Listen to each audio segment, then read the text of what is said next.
come to look on this assembly as little more than a final resting place for good intentions.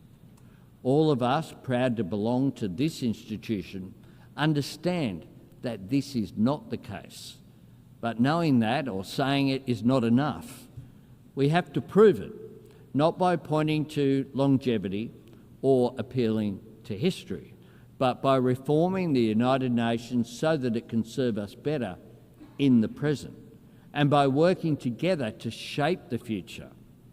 Because while 80 years is a significant milestone, the true value of the United Nations is not counted in decades, it is measured in deeds, in actions that make a positive difference to people's lives.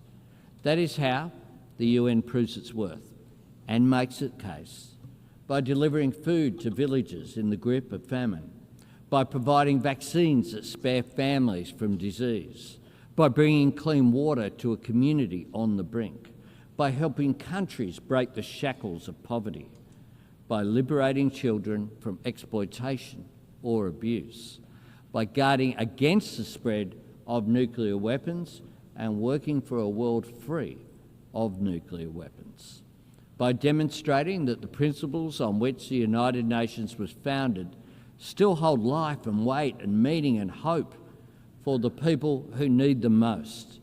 And nowhere is that task more urgent than the Middle East.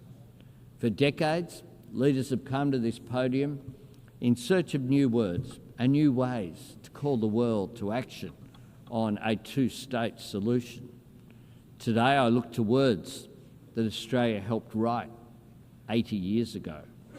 Australia is calling for a ceasefire, for the immediate release of the hostages, for aid to flow to those in desperate need, and for the terrorists of Hamas to have no role in Gaza's future. And this week, Australia recognised the state of Palestine because, to quote from the Charter, that forms the very foundations of this institution and reflects the very best of its idealism, we are determined, quote, to save succeeding generations from the scourge of war, to reaffirm faith in fundamental human rights, to promote social progress and better standards of life in larger freedom, and for these ends, to practice tolerance and live together in peace with one another as good neighbours. That was right 80 years ago, and it's right today. Every nation that takes a seat in this room has put its name to those principles. Peacekeepers and aid workers from all over the world have risked and lost their lives in the service of those ideals. So we must ask ourselves, when can those words hold meaning if not now? Where can those words apply if they do not apply to the Middle East? And what can we, the members of the United Nations, say we stand for if we cannot say we stand for this? There is a moment of opportunity here. Let us seize it. Colleagues, in the early days of this Assembly, Papua New Guinea was considered an Australian territory. And last week, that proud nation celebrated the 50th anniversary of its independence. And soon, Australia's nearest neighbour will become our newest ally. Times change, nations and regions change with them, but the ideals and imperatives that built this place are timeless.